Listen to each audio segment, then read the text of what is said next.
This is the current federal tax developments for the week of August the 29th, 2022. Current federal tax developments are brought to you by Kaplan Financial Education and by your state Society of CPAs. I'm Ed Zollers, and this week from Phoenix, we're going to take a look at some of the stuff that has happened in taxes this week. First, we'll take a look at the development that actually comes from a couple weeks back, where a estate formed a charitable remainder trust on the death of the decedent. And we're going to discover that a term specifically in there ended up causing the estate to lose basically part of the deduction. The theory was that being a CRT with the surviving spouse as a beneficiary and, basically the income beneficiary who gets the unit trust amount and the charity as the charitable beneficiary, the theory was that this trust would obviously get either the charitable contribution deduction or it would get the marital deduction. At least portions of it would get each. We'll discover how terms that got inserted in the trust ended up causing the estate to have a portion of the unit trust amount, the present value of that unit trust amount, considered to fail to qualify for either deduction, although, per the terms of the trust, it clearly had to go either to the surviving spouse or to the charity. So we'll talk a little bit about that case. We're going to have what's probably the big story of the week, the IRS releasing penalty relief for 2019 and 2020 returns. It's a very broad-based relief, covers failure to file penalties and some other items. We'll talk about what it is, the returns it impacts, as well as maybe some of the implications. And we'll also discuss a blog post by the National Taxpayer Advocate, who explained that expanded IRS penalty relief and answered a couple of questions that a lot of people had after the relief was first published. But with that, let's go ahead and talk about Chief Counsel Advice 2022-33014 issued on August the 19th. This is a case of a charitable remainder unit trust established at the decedent's death. For those who may not be used to what a charitable remainder unit trust is, it is a situation where the Internal Revenue Code allows you, for either income tax charitable deduction purposes or for estate tax charitable deduction purposes, to create a split interest trust where we're going to leave part of the trust to charity on a future basis. The charity gets the remainder interest of the trust, and an income beneficiary will get an income stream.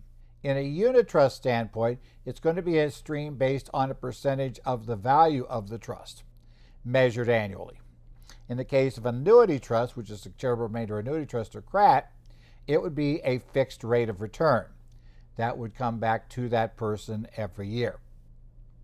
If you structure it this way, unlike most cases, you're allowed to take a deduction for charitable as a charitable deduction for, in this case, it'd be for the estate tax, but income tax works the same way if you establish it during life. You're able to take a deduction equal to the value of, the discounted value of that remainder interest. Similarly, in this case, leaving, the income beneficiary of the charitable remainder trust being the decedent surviving spouse, we'll also discover in that situation you can get a deduction. The marital deduction for transfers to your spouse at your death would also count there. So none of the CRT would essentially be subject to estate taxes. However, this particular trust had a unique set of terms. Instead of saying the unit trust amount would be paid out to the surviving spouse on an annual basis, this trust said 25% of that unit trust amount every year had to be paid to the surviving spouse. But the trust allowed the trustee to choose between paying the other 75%. It could be paid to either the surviving spouse or the charity, and apparently could be divided between them. So in essence, it could go either way. Now, you might think, well, okay, obviously every dollar from this trust is going to end up going to either a charity, and we know transfers at death to a charity are excluded from estate taxes, they're a deduction, or it's going to my surviving spouse, and transfers to my spouse are also excludable. So doesn't this thing get to be fully excluded from my estate? Can I just ignore it, right? And the answer the IRS gave us was a little more complicated. The problem is that 75% of the unit trust amount is going to be a problem. The IRS did rule in the Chief Counsel advice that the amount being left at the end of the trust of the charity, the remainder beneficiary amount, so what would be there at the end of the trust term, that the value of that still qualifies for the charitable deduction. There's no problem here with this unit trust having this structure, so that much, the discounted value in the future of the charity is fine. As well, they said the value of the 25% of the unit trust that's being paid to the surviving spouse, well, the discounted value of that is going to be allowed as a marital deduction to the estate. But the 75% of the unit trust, because it could be payable to either, it can't qualify for either exclusion. It can't qualify for the marital exclusion because it might not go to the surviving spouse, and it cannot qualify for a charitable deduction because it may not go to the charity. And the fact it would go to somebody, who would be an excludable party to receive it, that to the IRS, sorry, the rules just don't quite work that way. You're not allowed to structure in that form. And the court said a similar situation would arise in the case of a gift. In that case, your main concern would probably be the charitable contribution and trying to get a charitable contribution for part of that 75%. But as I said, it doesn't work because, again, no guarantee that that would go there. So now we have a quirky trust problem, and it seems like there was work done here. I suspect somebody was trying to argue that because it had to go to somebody to either a charity or an individual, that would qualify for an exclusion if we left it directly to them, that therefore either the charity or the estate should get some sort of deduction. But the IRS says, no, the law doesn't work that way. You've got to qualify you got to pick the one. If you want to claim the deduction, you got to pick the right one of the two. It doesn't matter that all of them would qualify under these rules for the exception because that's not how this works. You got to let us know which one are we going for. Next up, what was actually the big story of the week? Notice 36, issued on August the 24th. And this is relief provided by the IRS in this notice for specified 2019 and 2020 taxable year returns. As you may be aware, the IRS is way behind in processing returns. And being way behind in processing returns, some of these they have notices on. These notices are not being responded to very quickly by the IRS, which causes more correspondence to come in. When people write about a notice, the correspondence backs up. This becomes in a self-fulfilling kind of situation where essentially the fact they're not getting to the responses to notices brings in more responses because the computer keeps kicking out follow-up things like, you haven't yet paid this penalty that we assessed against you, or that we're planning to assess against you, you haven't responded, and so we want to move forward. And of course that sets everybody back. Means people try to call the IRS on the phone, generally have trouble getting through, or if you get through, they will give you an extension of time for a few weeks. And the problem is that during those few weeks, there is no way the IRS is getting to the original correspondence. So then you're back on the phone trying again to get another extension. So the IRS is essentially going to try the equivalent of just deleting all your emails and to get rid of your unread emails, right? We're just going to get rid of all of these certain penalties that relate to 19 and 20.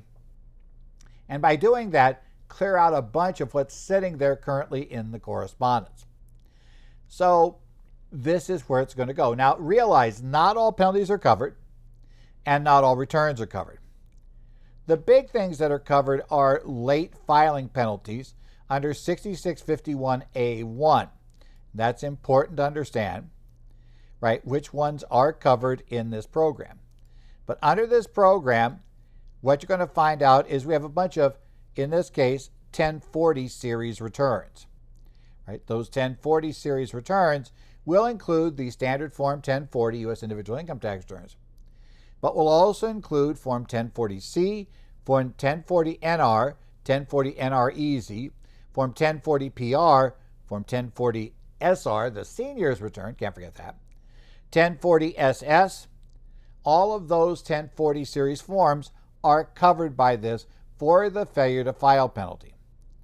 As well, we have a series of 1041 forms. That includes your standard Form 1041 fiduciary return, but also 1041N, 1041 QFT, right? All of those issues in that realm that we have in that regard, right? They're all covered by this too. Finally, we also have the Form 1120 series, and that includes Form 1120 itself, 1120C, 1120F, 1120FSC, 1120H, 1120L, 1120ND, 1120PC, 1120POL, 1120 REIT, 1120 RIC, 1120 SF.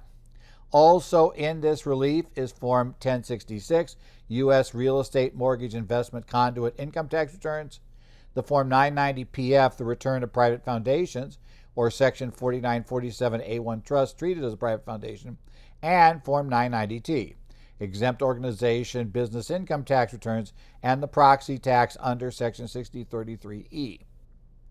Now, note that there are a few things missing there. These are only the returns where there could be the 6651A1 5% per month late, up to 25% of tax due penalty involved. And so for that reason, we have, for instance, the 990PF, the 990T, but we don't have just the plain old 990, which, by the way, is not included anywhere in this notice. You also don't have, at least in this initial part, the Form 1120S or the Form 1065.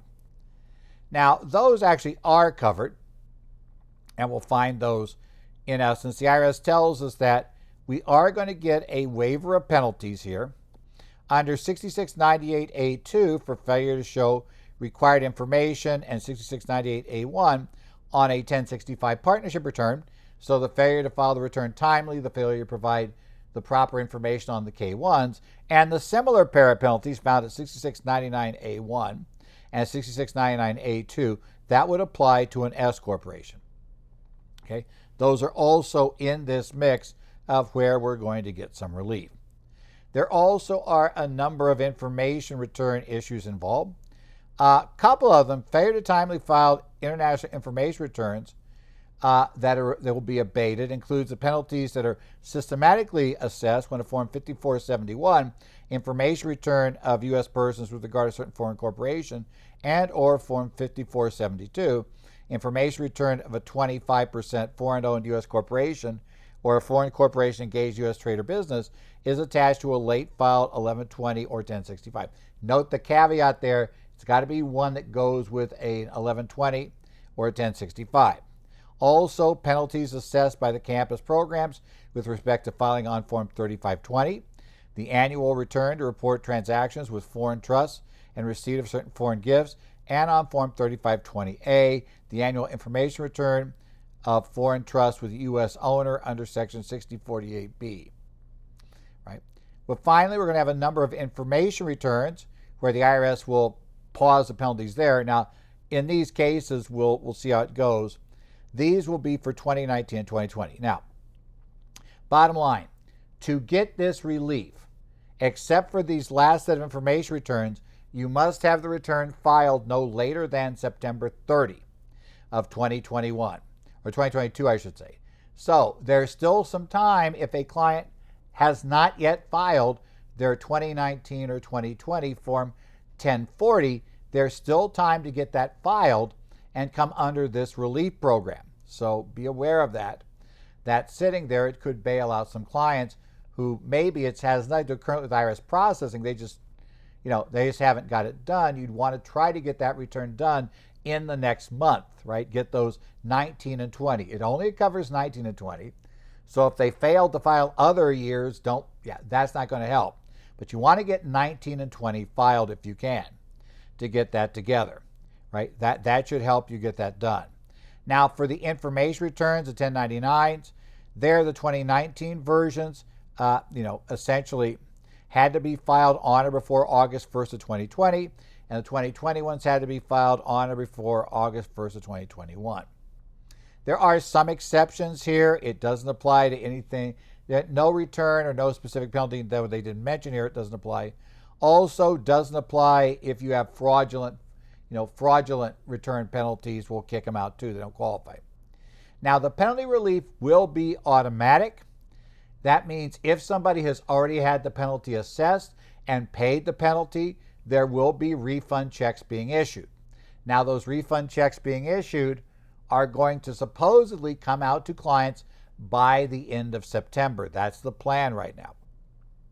Now, they expect 1.6 million taxpayers essentially to be involved in this and be getting these and be involved in the waiver.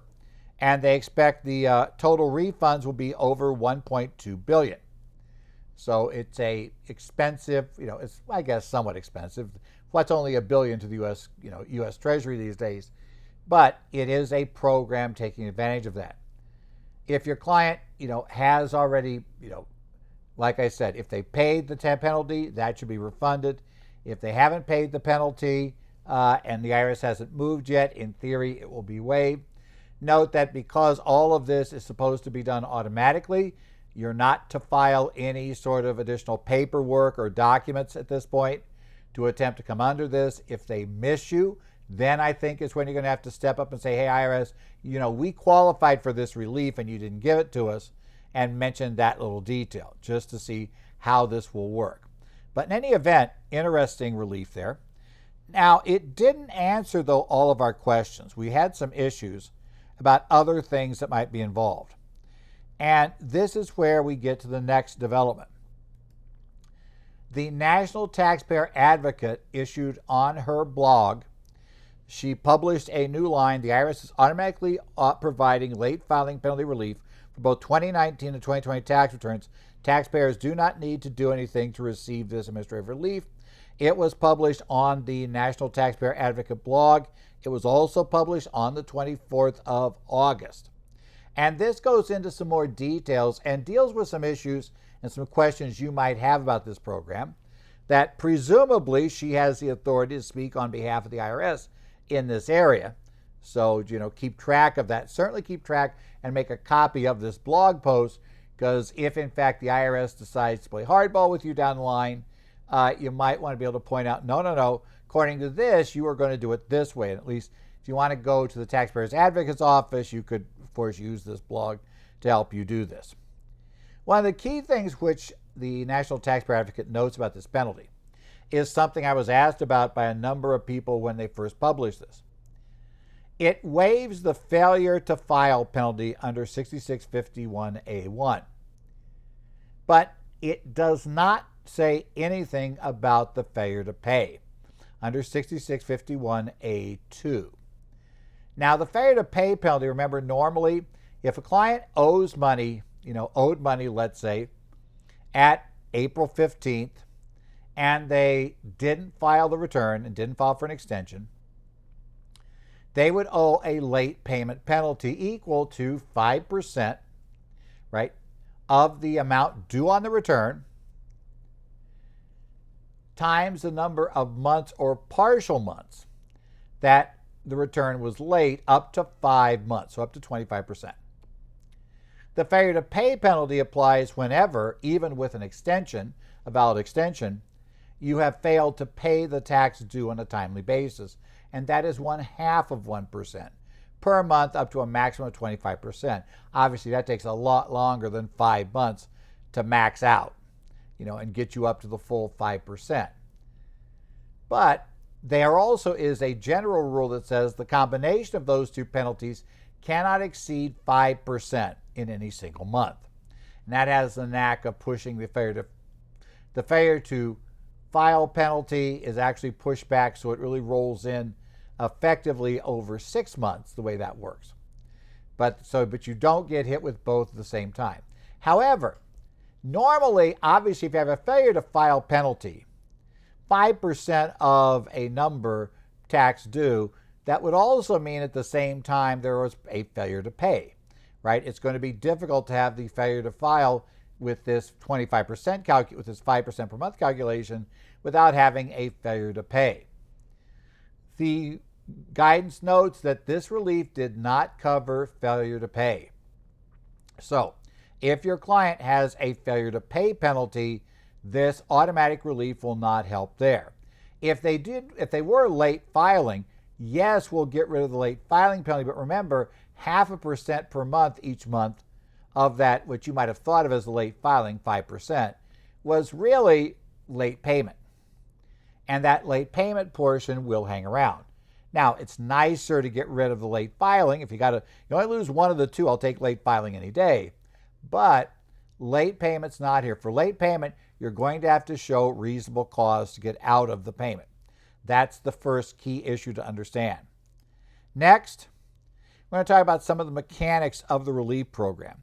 And these are explained by her in her post.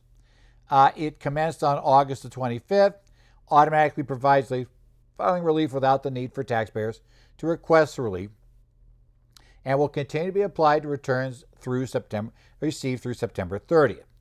Notices and refunds are being initiated currently, she said, and many of the refunds will be completed by the end of September. Certain penalties, she notes, such as those associated with late filing 3520 and 3520A, will take somewhat longer to process.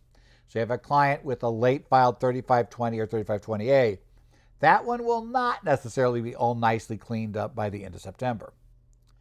As noted, if penalties have been assessed, they'll be removed. If a request for abatement was denied, it will now be automatically granted. If the abatement or removal of penalties generates a refund, it will first be applied to any outstanding liabilities, and then the balance will be paid by check and mailed to the taxpayer's current address in the IRS system. So it's important to have your address updated. There is no option for getting a direct deposit of this refund, nor is there any option to get a debit card. I guess hopefully the good news is that means they won't just send a debit card, because remember we had fun with that back in 2020 when they started just sending debit cards every so often for people for their economic impact payment. Right. In very rare circumstances, she notes, a small percentage of taxpayers will receive their refund via direct deposit, but the overwhelming majority of refunds will be distributed via check. Now, she doesn't explain what situations would lead to the direct deposit. Maybe if you had the numbers, if you had direct deposit already set up on the 1040 and you still got nailed with this penalty, maybe that works, but it seems basically, generally she says it's not going to be there. It's not going to work. Now, finally, something which I also had questioned quite a bit was what happens about first-time abatement. For those who haven't ever done first-time abatement penalty relief, it is very limited, right? It does apply to failure to file. It applies to certain payroll tax deposits. There are a limited set of penalties that you can get FTA out of. Generally, a taxpayer who has not had one of these category of penalties applied in the prior 3 years can get what's called first-time abatement. This is in the IRS's penalty guide in the Internal Revenue Manual, so you can read about it. And if you haven't ever done so, I strongly suggest you do, because it's really important to know how this thing works and knows what is and isn't. Too often I find people who have heard about FTA have no idea where it's documented and think it applies to every penalty. It doesn't. It's very restricted what it applies to. But you should also note that according to the Internal Revenue Manual, if it applies, it must be, in essence, the taxpayer doesn't get to choose whether or not they're going to use their FTA. And people look at it that way, right? Once every 3 years, you have the right to use the FTA, right? Assuming you haven't paid penalties in the interim. So you have to go 3 years clear. Now the question arises, let's say a taxpayer had gotten in this program, right?